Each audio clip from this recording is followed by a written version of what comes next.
So, if you're not British, you're probably not familiar with a comedian called Stuart Lee, but in the 90s and 2000s, he was a surprisingly popular, cynical Gen Xer like myself. Now, one thing about Stuart Lee is he definitely embodies the Generation X, and he's a bit of an older Generation X.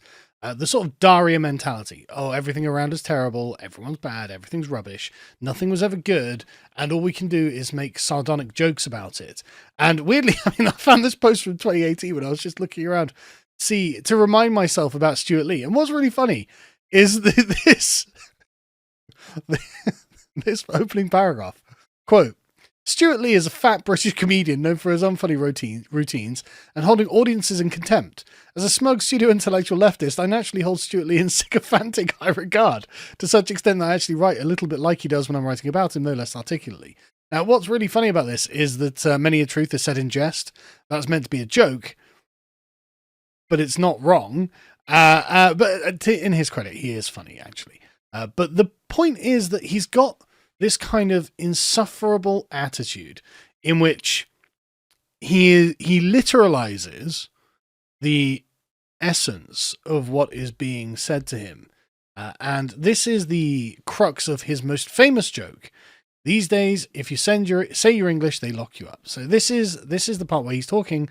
This is from 2009. And this is where he is recounting a conversation he had with a taxi driver what the taxi driver is trying to say is that the country is not being run for the English people. It is being run for foreigners. And so he says this. And he said, these days, if you say you're English, you get arrested and thrown in jail. I said, when did this come in? And he said, no, if you say you're English these days, mate, you get arrested and thrown in jail. I said, if you say you're English, you get arrested and thrown in jail. He goes, yeah, these days, he said. If you say you're English, you get arrested and you'll be just thrown in jail. I said, in jail? He goes, yeah, these days. Right, so it goes on like that for a bit, right? Now, you can see why the sort of smug middle-class left-winger would find him perfect. He has got the correct and extremely well-calibrated level of utter condescension towards an English working-class taxi driver. Now, the taxi driver hasn't got Stuart's education, he doesn't have his background, he didn't have all the advantages that Stuart had in life, but he is trying to speak to a sense that the country is getting away from him. And even in 2009, this was something people could feel, because we had all the hate speech laws back then, we had everything coming in, and we'd had about 12 years of mass immigration by this point. So it was starting to become noticeable. And the smug, pseudo-intellectual middle-class prat decides, yeah, no, I'm okay with this because it doesn't affect me. It's not in my 500,000 home cul-de-sac, upper middle-class life. It's with you, the plebeian working class, who I feel are stupid and mischaracterizing the situation, and so I can just take you literally rather than seriously. And I can just scorn and sneer and laugh at the problems you have because they're not the problems I have. Because the thing about the English middle class is that they use this contempt for the English working class to differentiate themselves from them. They themselves might not be working class, but their grandparents would have been. And their grandparents and parents would have worked hard and given them a nice middle-class standard of living. They got them to university, probably the first generation in their family to go to university, and now they can sneer down at the working class who are still trapped in the poverty that their ancestors were in, and say, well, it's because you weren't good enough. I somehow am better than you, and I separate myself. I ontologically create myself to be a higher level than you through this condescension. That's what Stuart Lee is doing here. It's actually completely understandable for the guy to be like, yeah, no, I see what you're saying, even though, of course, literally you don't get locked up for saying you're English. But it is a way of recognizing that the institutions are against you. And actually, say, if some Rwandan second-generation immigrant decides to stab a bunch of children and then you go out and protest about it, and then you just get locked up for really trivial reasons, that is essentially because you're English. And what happened with the counter-protest? There was a large counter-protest with lots of men on the streets who were all foreign. Did they get locked up? No, they didn't. Even though there was violence, even though there was smashing of things. Like, remember when they were punching that guy? He was just walking past the pub. He didn't know what was going on. He wasn't part of a protest. But they saw an English guy, they kicked him and punched him into a pub. And like they stormed through the pub and smashed some stuff. Like, did they go to jail? Was any of them even arrested? But Keir Starmer made sure that, by God, those people who were concerned about the murder of 3 girls, they're going to jail. 100% they're going to jail. They weren't attacking random strangers on the street. Don't get me wrong, they fought with the cops. Don't agree. But they weren't attacking random strangers on the street. Unlike the ethnic mobs that were attacking random strangers on the street who just happened to be white. And that's why they were attacking them, Stuart. But yeah, no, you don't go to jail just because you say you're English, Stuart. Absolute prick. I hate this kind. Stuart Lee is probably the reason I loathe the middle class in Britain. Actually, I just want to say he's probably the reason. The fact that they can just pour scorn on the working class, who are just their countrymen. You know, there's like genetically going to be no difference or distance between them. They are part of the same tribe, and yet they have managed to create a level above them. Oh, we're so much better than you. Why? Because we accept the things that are going on, because we're progressive, we're woke, we're liberal, we're so much better than you. Don't you understand? We are your moral superiors. And just because you have to live on the ground level, cheek by jowl, with all of the things we've inflicted on you that we don't have to deal with, you're not really allowed to complain, because if you do, I'm going to make a fool of you in front of millions of people. So know your place. That's what the middle class is about. And that's why Stuart Lee, the Gen X middle class, the Daria, like absolute weasels who themselves can't be sincere about anything, can't stand up for anything, and all they can do is cut down others. And this is why I so deeply despise Stuart Lee in particular. And so you've got, obviously, leftist shitlibs who are just like, like last year, like they're like, oh my God, Stuart Lee's greatest joke feels more relevant than ever. It's not. It's a form of ethnic self-flagellation against the English working class to keep them in their place, even though they've been suffering for decades now, which is what this joke was all about. But for some reason, Stuart, as clever as, for some reason, everyone thinks he's really clever as well. I mean, he seems smart enough, but like, he's not some genius. He's a stand-up comedian. But for some reason, he doesn't see it. If he's so damn clever, why wouldn't he see the underlying issue that the working class taxi driver is trying to communicate to him? I feel like I'm losing my country, is what he's saying. And Stuart Lee's response to that is to publicly mock him, even though I think that we can agree at this point, he is definitely losing his country. Things have gone so, I mean, maybe in 2009, it was acceptable to mock this, but I don't think it's acceptable now, is it? Anyway, the reason that I bring all of this up, the reason this is relevant, is because for some reason he's gone on Channel 4 recently. He's been like, oh, I would work at the States. I think I'd be locked up just for saying I'm a comedian. This is really funny. The irony, Stuart. Oh my goodness. And look at the sincere expression. I think fascism's coming, boys. Oh, shut up. Don't get sincere about bullshit now. Let's watch this. I don't see a way out of where we're going, you know. And so So when you talked about fascism in your last column, yeah, you let's call it what it is. Absolutely. I mean, you think that's where we're heading? People are pussyfooting around this idea. People are being deported wrongly from the States to an El Salvador jail. Ah, yeah, that's fascism, is it?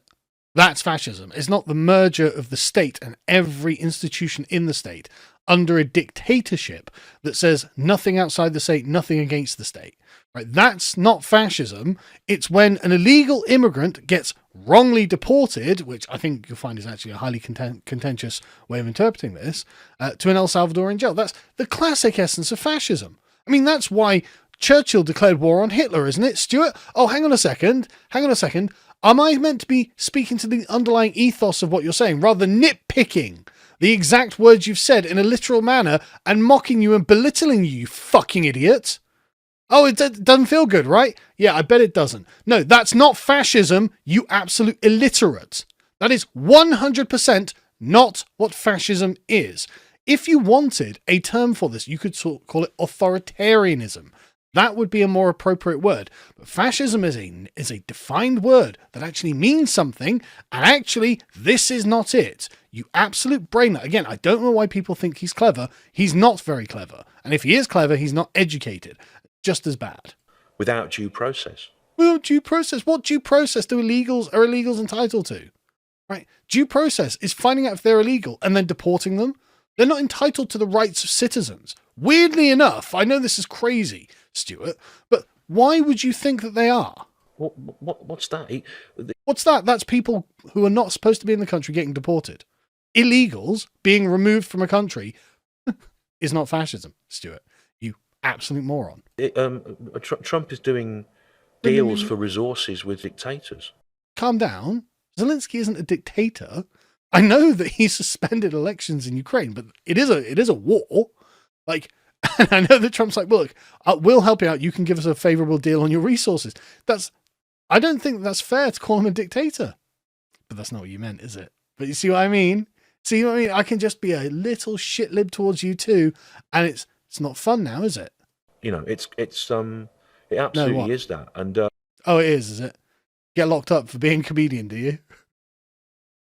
We have to call it that. Why do we have to call it that? We have to call it that. Why? Why do we have to call it that? It's not literally not what it is. You can look at. I've got half a dozen books on fascism on my shelves. I've read them all. I've got dozens of books about communism. I've got dozens of books about liberalism. And I'm telling you, right, locking up or deporting illegal immigrants is just not what any of the fascists were talking about. That's just not the primary concern that they had. That's just not that's not the problem of fascism. That's absolutely, because if it was, then surely Keir Starmer is an uber fascist because he's bragging about deporting 24,000. Doesn't that make him like some sort of massive fascist? But no, obviously not. You just don't know what you're talking about. And we have to act in the way that we should have done more quickly in the 30s. Oh yeah, what should we have done more quickly in the 30s, Stuart? What should we have done? Imagine, like when Germany's hosting the Olympics, nothing has particularly happened, and England just declares war on Germany. Everyone's like, what are you doing? He's Times Man of the Year. He's literally hosting the Olympic Games. Why are you declaring war on Germany? They've done nothing wrong. And you're like, yeah, but they will do in the future. Oh, well, that's brilliant, Stuart. Why weren't they psychic in the future? No, you're a moron. This is comically stupid. I just got an offer. Will you come and do a week in this club in Chicago? It's not something I'd normally do anyway, because at the moment I'd have to take a huge set of an American cityscape and 2 full-size werewolf costumes. I'd have to get those through American customs at the moment. Couldn't you just mail them? Couldn't you just put them in a big box and pay to have them shipped over? Like we did with the Islander magazines. Like, it's actually not very difficult to do, but anyway. But don't know why they think he's clever. I wouldn't work in the States at the moment. I'd worry about them going through my jokes and ending up spending 2 days locked up without my heart medication, you know. Yeah, because you say you're a comedian in America at the moment, they just lock you up, don't they, Stuart? A comedian, when did that come in? Yeah, they abolished the First Amendment, didn't they, Stuart? That was what it is. Right, this is so dumb, Stuart. What you're talking about is what happens in Britain. Britain locks up comedians or criminalizes them and just steals money out of the bank account like they did with Count Dankula. Of course, you said nothing about that. That wasn't fascism for some reason. No, in America, they just don't lock up comedians. In fact, they just don't lock up people for speech crimes because they don't really have the concept of speech crimes. And they find it crazy that we do. What you are doing is projecting what happens in 2025 in Britain to a foreign country that is constitutionally secured against this kind of crime, against this kind of, oppression, not crime. They literally don't just lock you up for being a comedian in America, you fucking moron. Honestly, this fart-sniffing shit liberty has gone on far too long, in my opinion. I'm absolutely sick of it. Absolutely sick of it. And you know what? It's so funny that you have become the caricature that you lampooned in 2009. Oh, I feel like I'm losing something and I'm going to say something that's literally not true. And I'm just going to mock you for saying something that's literally not true.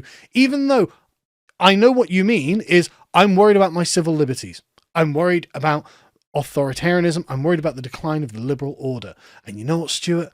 I don't care. Just like you didn't care that English cabbie was like, I'm worried that I'm losing England. The thing that made me feel secure, that made me feel safe, or the civil liberties that make you feel safe. I don't care that you're losing them, Stuart. I don't care. Now what? Now what? You look panicked, mate. You look genuinely afraid of something that is a boogeyman in your head. And now you can see how it feels, right? Like, yeah, don't get me wrong, right? There is a real danger in Britain that British people go to jail because of things they say. It's a real thing. Thousands of people a year. There's more like 30 people a day get arrested for speech crimes in Britain. It's absolutely unbelievable. That's not the case in America, Stuart. But you take this fear that we have to labour under and you project it on them because you don't like the vibe that Donald Trump gives. Because that's really what this is about, isn't it? The vibe of Donald Trump. And you were completely unsympathetic to the cabbie when he was trying to express his view of the vibe of how England is turning against us. And so I'm totally unsympathetic, mate. And you know who you've got to blame for me being completely unsympathetic about that? That's right. You.